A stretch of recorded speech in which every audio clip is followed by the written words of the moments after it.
La deuxième partie, Mes frères, commence dans la maison de Draculaura, la fille de Dracula, qui organise une grande fête et invite tous les élèves de l'école, Monster High, y compris Cléo et ses amis, ainsi que Douce et Es qui ne cessent de parler.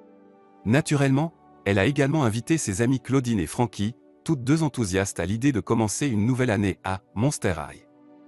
Comme nous l'avons vu dans la première partie, les élèves vivront une nouvelle ère à l'école, où les hybrides seront autorisés à étudier parmi les monstres et pourront pratiquer la magie librement.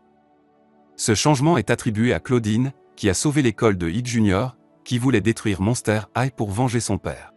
Cependant, à la fin de la première partie, nous avons aperçu une sorcière mystérieuse prête à exploiter la naïveté de Draculaura pour éliminer tous les vampires.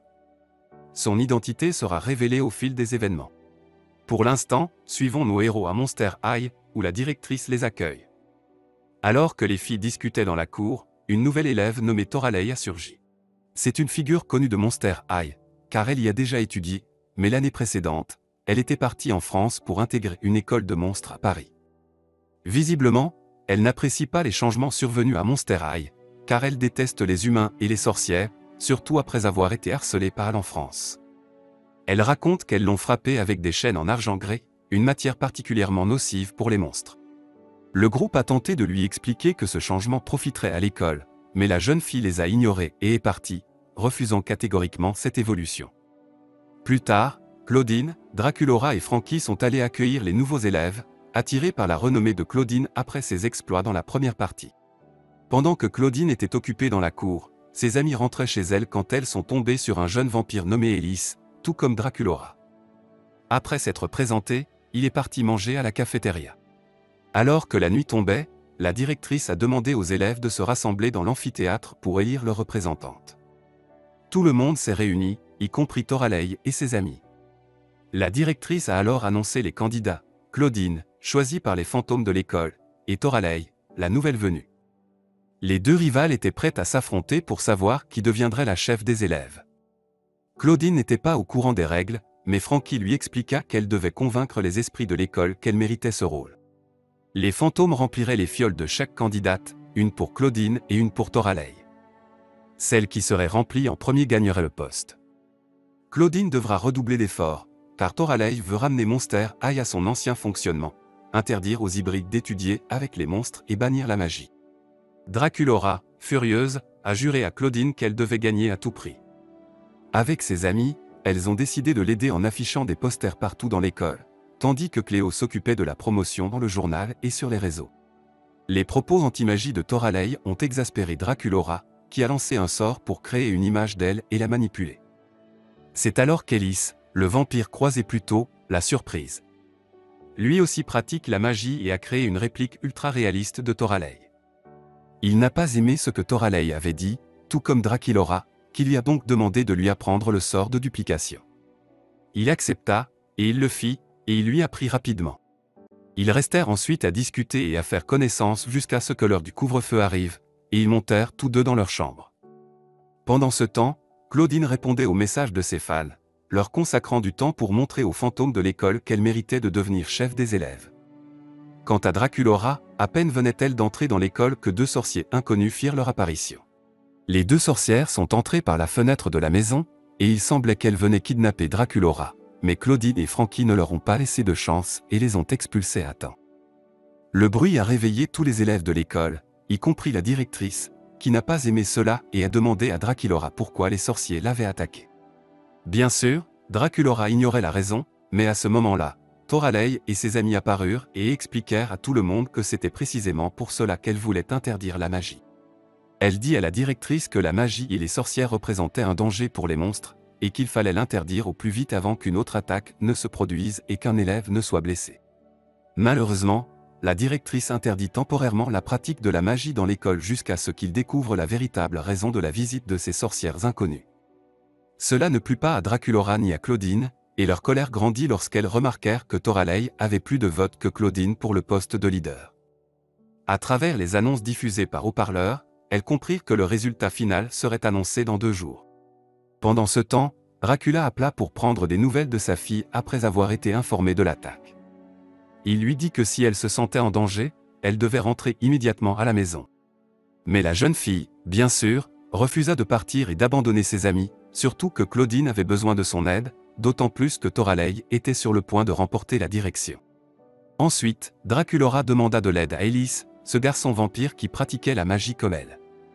Il l'emmena dans un endroit isolé pour lui révéler un secret qui lui cachait. En réalité, il était un sorcier humain et avait seulement prétendu être un vampire pour se rapprocher de Draculaura. Il lui expliqua que Zamara, la reine des sorcières, célèbre dans le monde entier, était celle qu'il avait envoyée à Monster High pour la convaincre de l'accompagner au quartier général des sorcières. Là-bas, on lui proposerait un pacte de paix pour mettre fin à l'hostilité entre sorcières et vampires.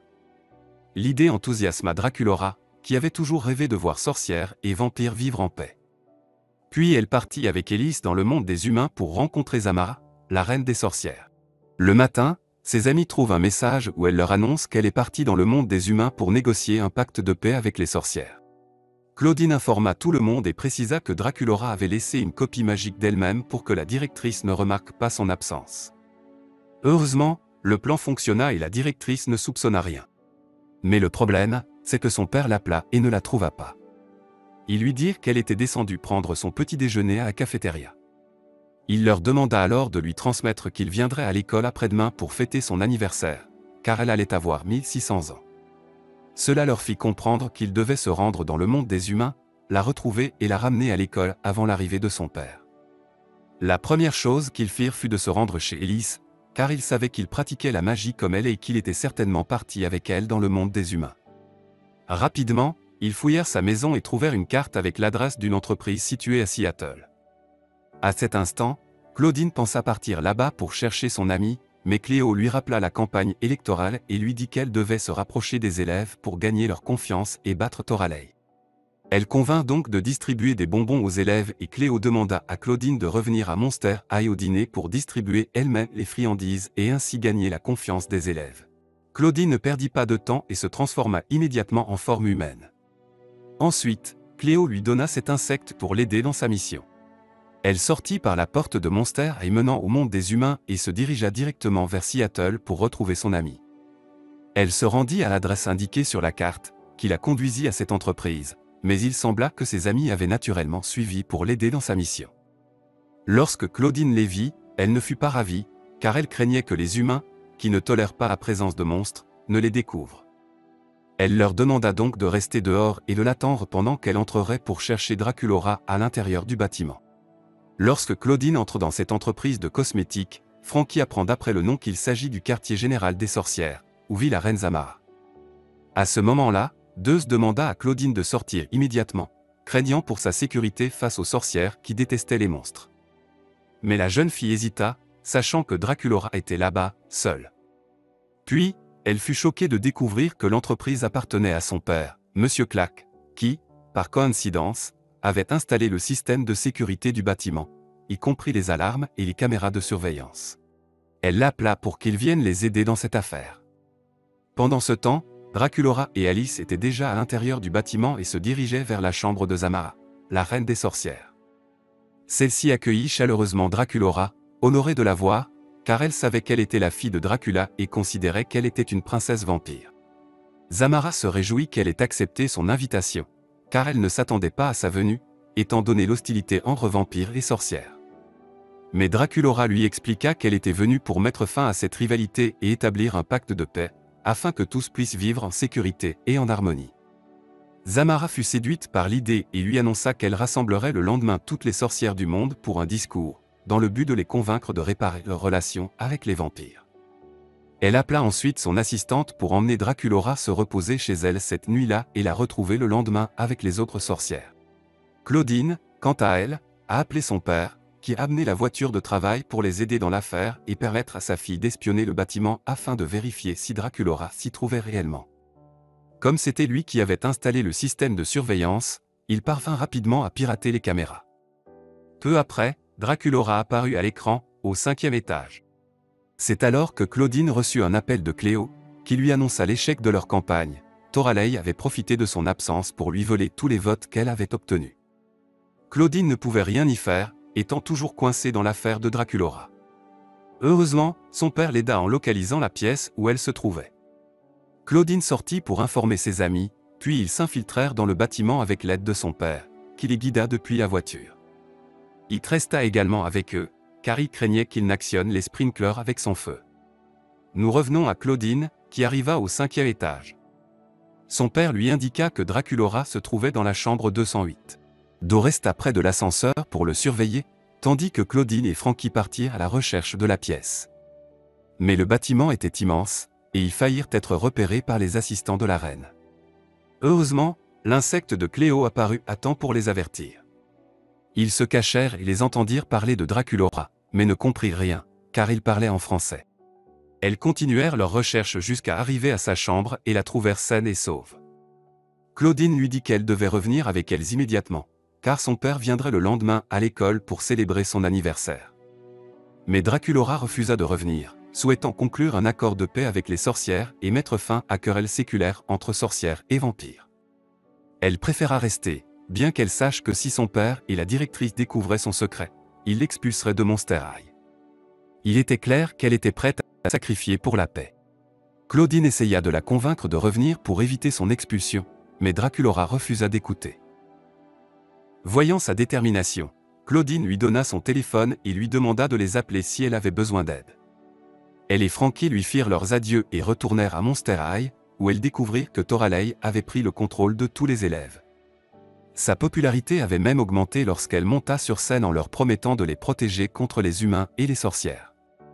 Claudine la suivit, tentant de rivaliser avec elle, et se mit à parler de l'importance de la solidarité entre les hybrides et les sorcières.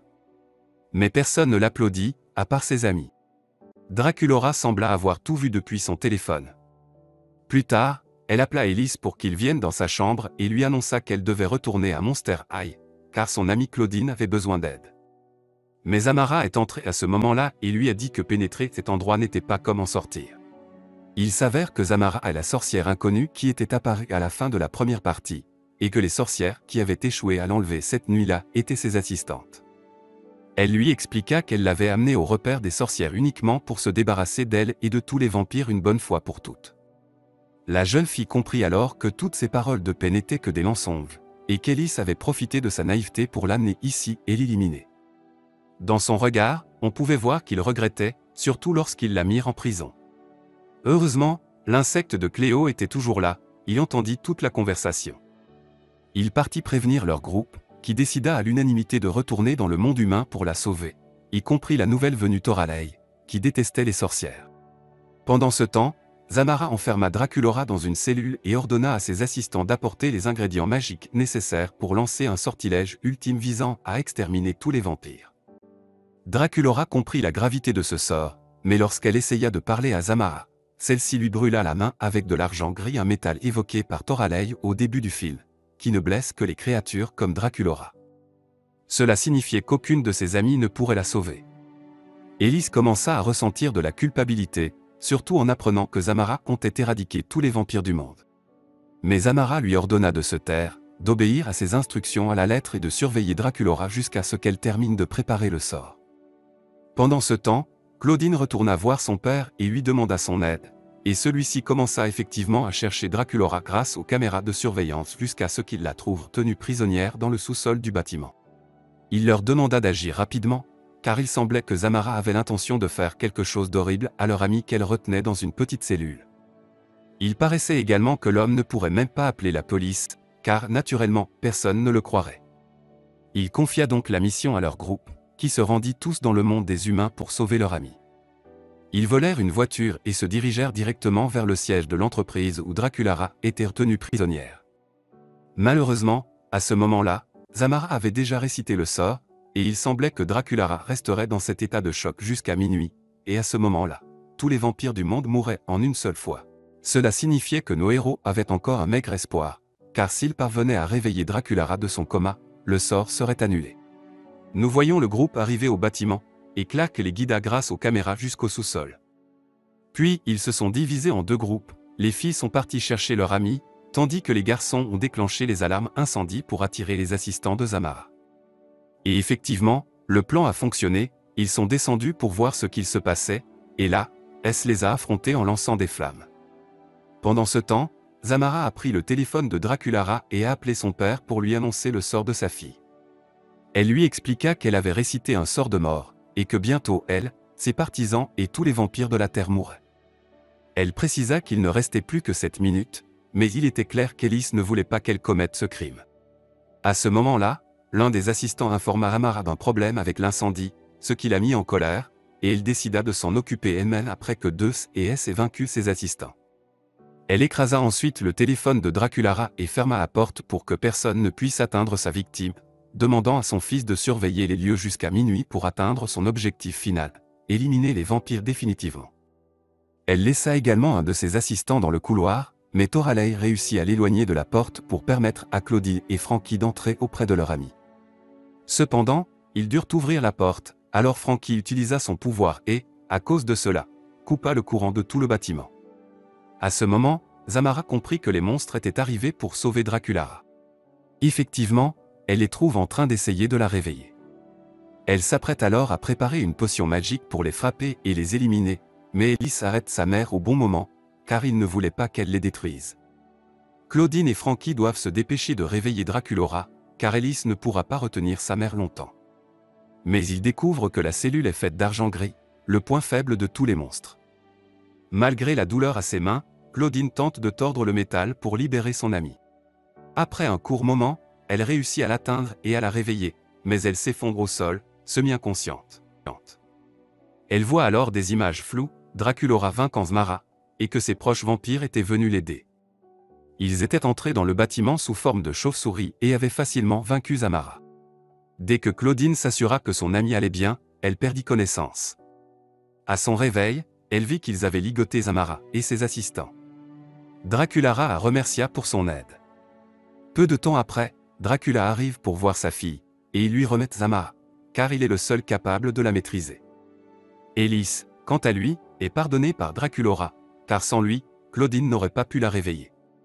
Il semble également qu'il deviendra le nouveau roi des sorciers, et Draculaura lui demande de sceller un pacte de paix, car nous comprenons que Zamara est la seule opposée à cette idée. Bien sûr, le jeune homme accepte, et il semble que Draculaura ait enfin atteint son objectif, réconcilier vampires et sorciers. Le groupe retourne ensuite à Monster High pour célébrer les 1600 ans de Draculaura et découvrir qui sera la nouvelle chef des élèves. La directrice annonce le résultat, et il s'avère que notre héroïne, Claudine, a gagné, car elle a sauvé son amie et résolu le problème des sorcières. Toralei la félicite, reconnaissant son courage et estimant qu'elle mérite d'être la chef des élèves de Monster High, une décision qui ravit tout le monde. Chers amis, nous espérons que cette vidéo vous a plu. Si c'est le cas, n'oubliez pas de nous soutenir avec un like, un commentaire et un abonnement pour ne rater aucun film. Nous vous laissons maintenant avec un autre résumé ou une histoire vraie sur notre deuxième chaîne. À bientôt.